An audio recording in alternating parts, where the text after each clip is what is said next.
This is a KSPS Vote 2020 election special, a debate featuring candidates for Spokane County Commissioner. Hello and thank you for joining us. I'm Christy Goranson. KSPS is pleased to bring you this debate featuring the candidates running for Spokane County Commissioner in District 2. District 2 encompasses the southeastern third of the county and includes Fairfield, Rockford, Liberty Lake, and the city of Spokane Valley. Only district residents voted in the primary, but all county voters will have a say in the November election. Let me introduce the candidates to you. Mary Kuney is the incumbent commissioner who was appointed to the office in 2017 and won the election in 2018. David Green is a tax accountant and a certified public accountant. So welcome to you both. Thank you for being here. For this debate, the candidates will answer questions from two Spokane journalists. Adam Shanks is a reporter for the Spokesman Review, and Doug Nadvornick, program director and news director at Spokane Public Radio. Before we begin, we want to go over a few of the debate rules for our viewers. These rules were agreed to by the candidates. The panel will ask the same question to both candidates, or they can direct the question to just one. They can request a follow-up to an answer. Candidates will have 1 minute for answers. Candidates will be allowed 2 rebuttals for the entire debate, and the rebuttal length will be limited to 30 seconds. All right, so let's begin. A coin flip earlier determined that Mrs. Kuney, you will take the first question, and that first question will come from Adam. Hi. As you know, Commissioner, due to the pandemic, the county received more than $90 million in coronavirus aid funds. If the deadline on that money were extended, or if a new round of federal relief were to come Spokane County's way, how would you prioritize spending that money? Well, I think I would prioritize it in the same way that we have already done that. So with the over 91 million that we've received so far, we have, still probably about 40 million left. And that's kind of the quandary that we're in, is will they extend the deadline but not extend funding? And so we're trying to be very purposeful. So, over $8 million went to the health district. And as we look at this pandemic continuing on, December 30th, it doesn't stop. There's no magic to, that date. And so we do need to look at what is it going to be in the future and how do we plan for that. One of the ways we've done that is with personal protective equipment, masks for schools. So we spent over $2 million that we're buying, that equipment for school districts, so that way they can get the supplies that they need so they can get the kids back to school. So we're seeing kindergartners come back now. Special ed has already been back. And so those are things that we need to do to make sure that we're continuing to keep our citizens safe and the economy safe as we look at opening up more. All right, thank you. Mr. Green? I disagree with how the commissioners have spent the money so far. I think the most important priority in spending CARES Act money in Spokane is to focus on people. We need more money directed towards food security. We need more money directed towards housing security. The commissioners just voted earlier, yesterday in fact, to give some grant money towards rental assistance, towards housing security. But we aren't going to see an economic recovery in Spokane County until our people are taken care of. And it's really important that our people not be hungry and that our people not be homeless. And so my preference would be for the commissioners through the end of the current year, if they're able to spend it, to focus on people first. And if we do get an extension of time to spend the money, focus on people first as well. One area of disagreement is the current commissioners gave $2 million towards the tourism campaign to visit Spokane, which in my mind is wasted money. All right, thank you, Mr. Green. You'll take this next question. Would you like a rebuttal, Commissioner? All right, 30 seconds. So with those CARES dollars, talking about food security, we did give over $6 million to Second Harvest Food Bank because that is a priority.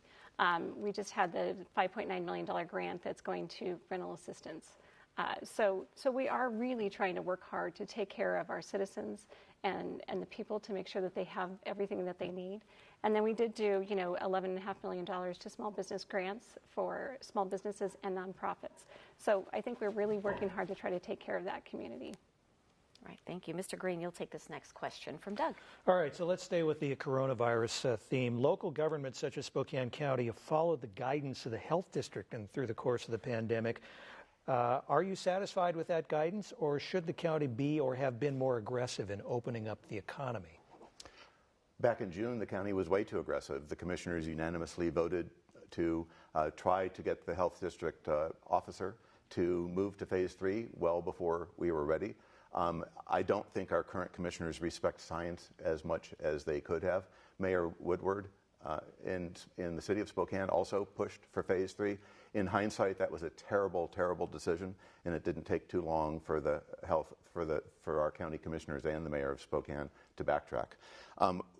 In Spokane County, since 2011, on an inflation-adjusted basis, our funding of the health district is down 38%, or $1.2 million in 2020 adjusted dollars.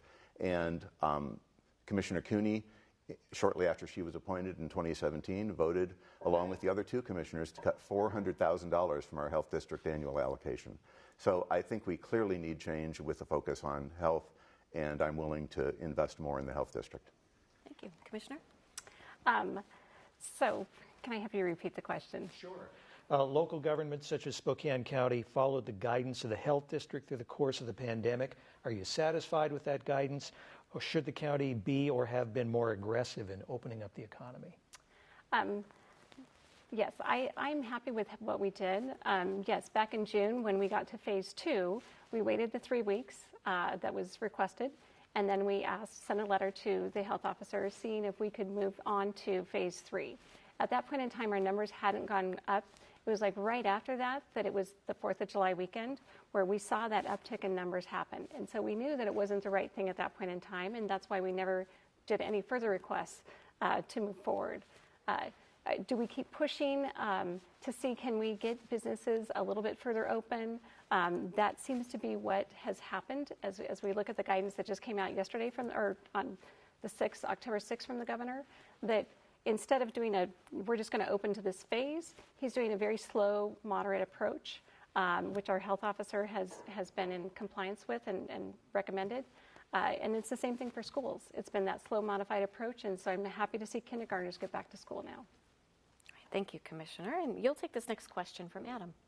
Commissioner, Mr. Green already alluded to this, but in 2017, the commissioners cut funding to the health district. Presumably moving forward, the health district is going to continue to see increased costs and burdens in dealing with this pandemic. How can the health district be sustainably funded moving forward? That's a great question, and a question that we're asking as we speak. I just had a call with Amelia Clark, our health administrator, and Senator Annie Billig talking about that. As we know, in the county, the general fund, we only have a chance to raise property taxes 1%, which is about $550,000 a year. And so with that, it's much harder to raise money in the general fund to then take care of all the essential services that we need to do. So in 2017, it was October when I became commissioner. The outside agencies' budgets had already been decided before I became commissioner. And so when it was rolled into the budget, yes, I approved the budget at that year. Since then, I've ensured that we have made no further cuts. My peers on the health board see that. They know my dedication. That's why I'm the current vice chair of the health board. Pending the election, I'll be chair next year, because they know that I'm dedicated and I want to make sure that we are doing everything we can to protect our public health. Mr. Green? Commissioner Kuney refers to no further cuts. What she doesn't say is the health district allocation has been stuck at $2 million for the last 2 or 3 years. Every person on Social Security in our county knows that if they don't get a cost of living adjustment from Social Security, they're not maintaining their spending power and their Social Security benefit.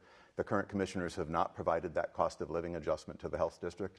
So I would argue that there have been further cuts because the health district is getting the same dollars over the last 2 or 3 years at the $2 million level, and that's just not right. They can't adjust their own spending for inflation if they get the static amount from the county. We have a problem with the health district from the commissioners insofar as one member who's not on the ballot this year missed 22 meetings in a row of health district meetings from March of 2018 through April of 2020. The current commissioners voted unanimously to appoint Josh Kearns' nomination to the health district of someone who has unconventional views. So I think we have a problem with the commissioners in the health district. All right, thank you. Mr. Green, you'll take this next question from Doug. So let's stay with the revenue question. Some Spokane County officials have complained the state doesn't have enough local options for raising revenue. There's the 1% property tax limitation that they can impose on property taxes without a vote of the people. What are some ideas you would propose to add to the county's revenue base, even if not allowed by the state right now? What are some ideas that might fit? Well, I think, Doug, you correctly noted that there's not many options at the county level. Washington State ranks first in tax inequality. We have the most regressive tax system in the country, and that's because we're principally based on transaction taxes and property taxes. And so we're limited with respect to property taxes without a vote of the people. Sales taxes are already sky high at 8.9%.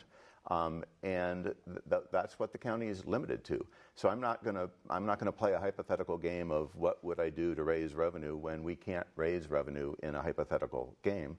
I would encourage tax equality discussions at the state level, and I'm hopeful that the state legislature this coming session will take a much closer look at our regressive tax system, because I think it only can inure to the benefit of the county if we have a fairer tax system and more economic activity in Washington State as a result of a fairer tax system, because our revenue is principally based on sales taxes and property taxes.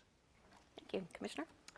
Yes, and so as we said, the 1% property tax really only provides about $550,000 to our over $200 million general fund budget, which is not much. And so as we look at trying to provide cost of living raises, just expenses that go up, we can't keep up with that.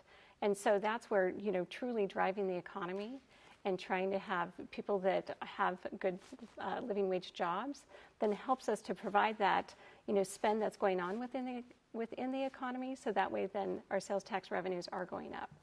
Do I want to see any new taxes imposed?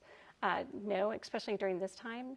It's critical that we don't impose new taxes, but that's where we're at this point in time, and so that's why really working to keep our small businesses going, keep people having their jobs, so they can be out there and spend money in the economy. Okay.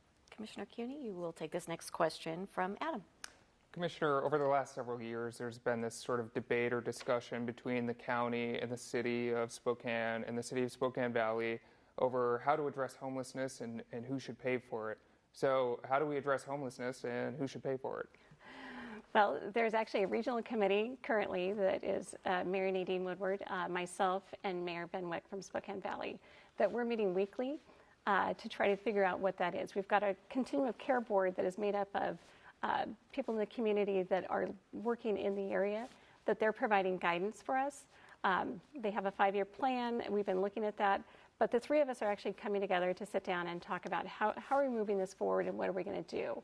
A lot of the grant funding that we receive for homelessness comes into the city of Spokane, and then it also comes into Spokane County and the city of Spokane Valley. And so you've seen where we pooled those funds together to then do it collectively.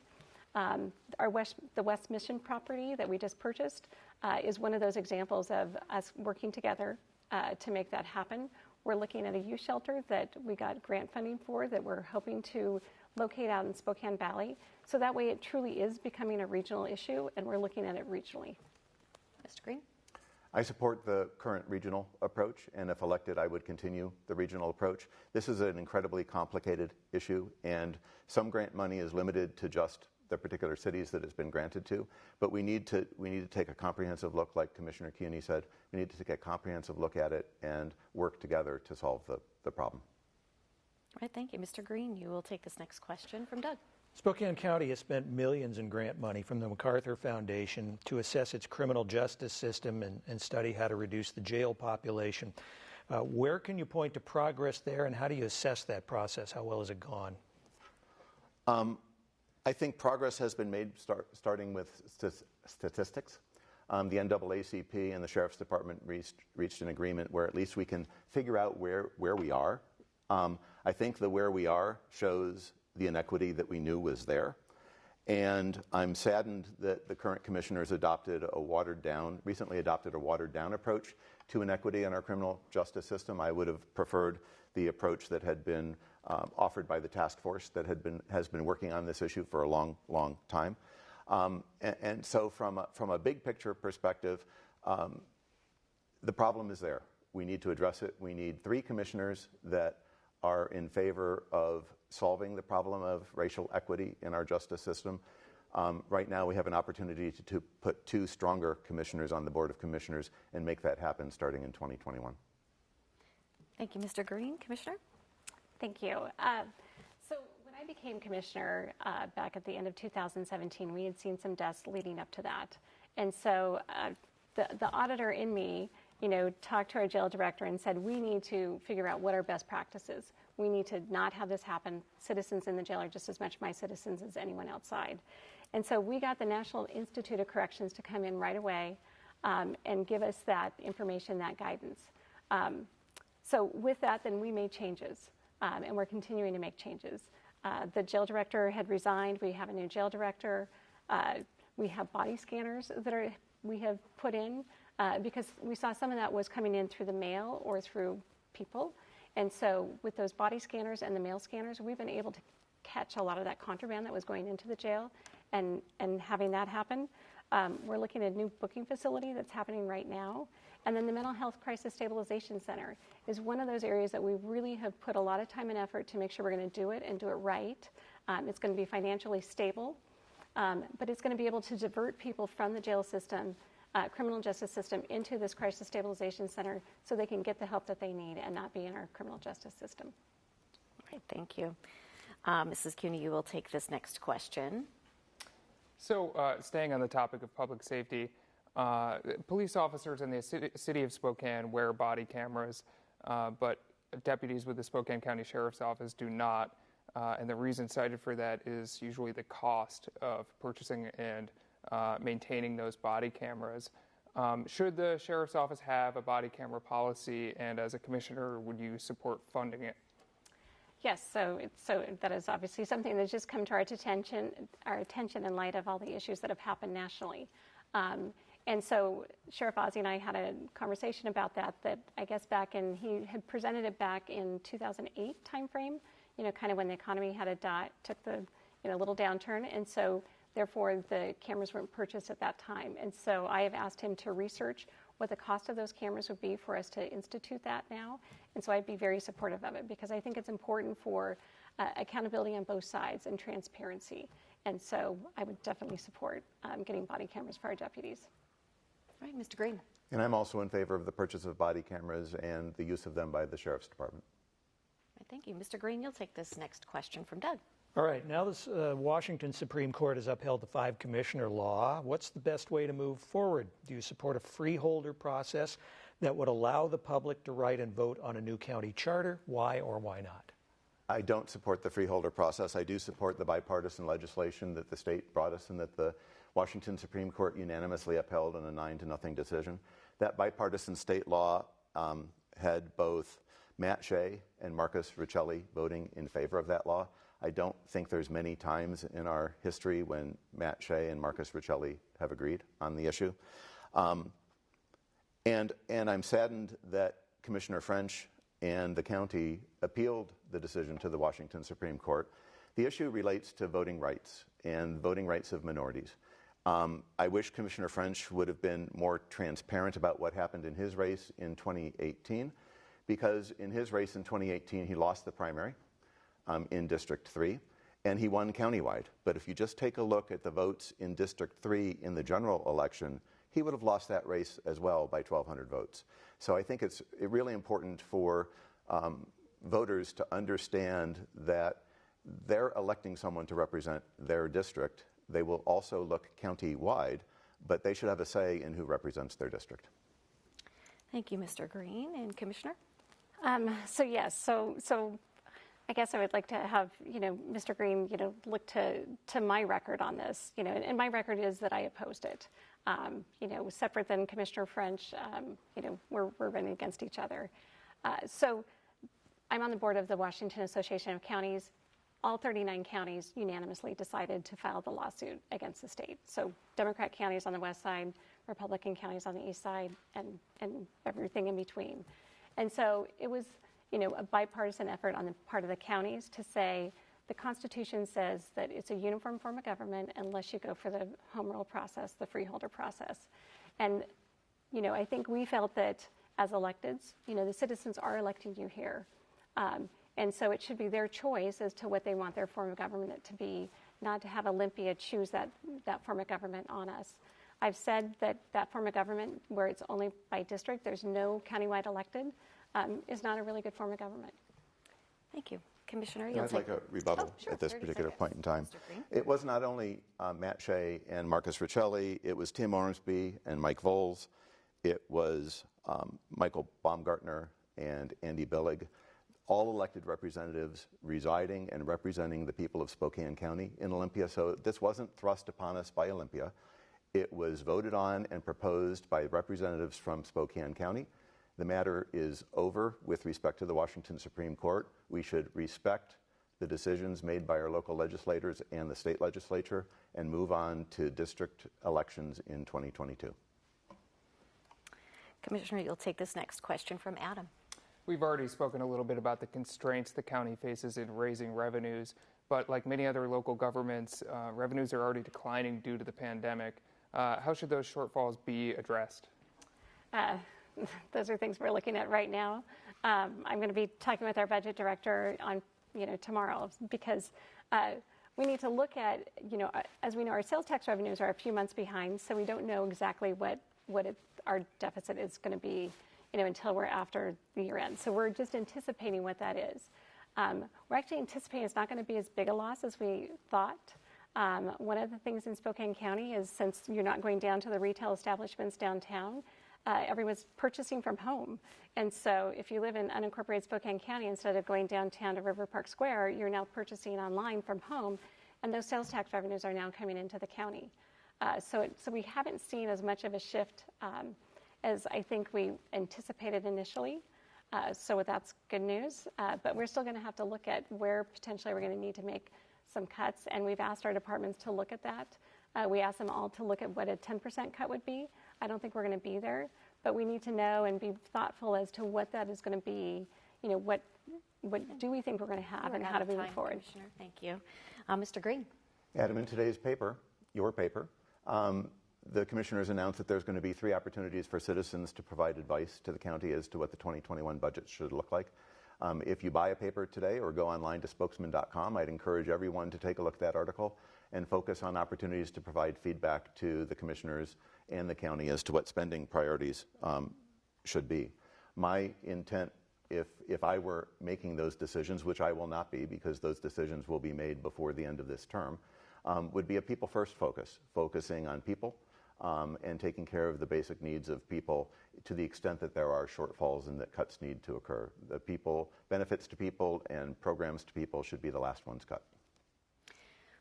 Well, we are nearing the end of the debate, so we're going to shorten our answers for this next question to 30 seconds. Mr. Green, you'll take this question from Doug, and again, it'll be a 30-second answer.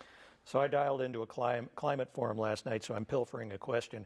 The city of Spokane and the state of Washington have created goals for reducing and or eliminating their respective greenhouse gas emissions. Should Spokane County do the same? Why or why not? Yes, and the reason it should is if you go to the City of Spokane website, my.spokanecity.org, type in climate change, then type in sustainability. There's lots and lots and lots to look at. Do the same at SpokaneCounty.org? Nada, nothing. Climate change is the #1 issue of our time for not only ourselves, but our children and our grandchildren. And Spokane County should form a task force, just like the city of Spokane did, and start working on addressing climate change. Thank you. Commissioner? So at Spokane County, we are doing a lot to protect our assets here. So our wastewater treatment facility is one of the most up-to-date, state-of-the-art facilities. So the water that's actually going into the river is cleaner than the water that's in there right now. So that is one way that we're protecting we're protecting our natural resources. The other thing that is our Conservation Futures program. We have over 9,100 acres of Conservation Futures land that people can get out and enjoy. And so that's certainly a way to protect that for long term for the future. Thank you. So that'll have to be the last question. Time now for closing statements. And Mrs. Kuney, you will go first. You have 1 minute. Okay, thank you. So it has been an honor to be your county commissioner. I'm a collaborator, pragmatic, and have been a champion of bringing all types of solutions and people together to find real solutions. That benefits us all. As commissioner, I've been privileged to have been serving as the Vice Chair of the Health Board and one of 35 national civic leaders for our Air Force. I support taking care of people and the businesses that drive our economy and lives forward. I support our communities and all those who make it possible not just to live here, but to thrive here. I've been a compassionate and strong female voice to our Board of County Commissioners. I've been endorsed by a wide variety of people and organizations, from labor to businesses, community leaders to your neighbors, elected officials to teachers, mayors from small towns to large. I'm proud to be part of this community. I love our community, and I seek to continue to make it an even better place for years to come. This November, vote Mary Kuney. Let's continue to build our community into the future. Thank you, Commissioner Kuney. Mr. Green. I'd like to thank KSPS for hosting this debate and viewers like you for watching this program. This year, if you're voting to change the direction of our country, that's one of the first races, partisan races, on the ballot. I'd encourage you to also follow through on that voting for change at our country, to vote for change at our county, which are the last two partisan races on the ballot. Ted Cummings, my co-candidate for District 1, and I have a three-part focus that we'd like voters to know about. We stand for respect for science, respect for nature, and respect for each other. And if you'd like to take a look at our joint website, tedanddavid4.us, tedanddavid4.us, you'll learn more about Ted and me and what we stand for. Ted and I would be honored to receive your votes for change in Spokane County. All right, thank you. Well, that will have to do it for this debate. Our thanks to each of the candidates, as well as our journalists, Adam Shanks and Doug Nadvornick. A quick reminder, if you aren't registered to vote, it's not too late. You have until October 26th to register online or by mail, and you can even register to vote in person until 8 p.m. on Election Day. This debate and other election specials can be found online at our website, ksps.org. Look for the Vote 2020 icon. For all of us at KSPS, thank you for watching.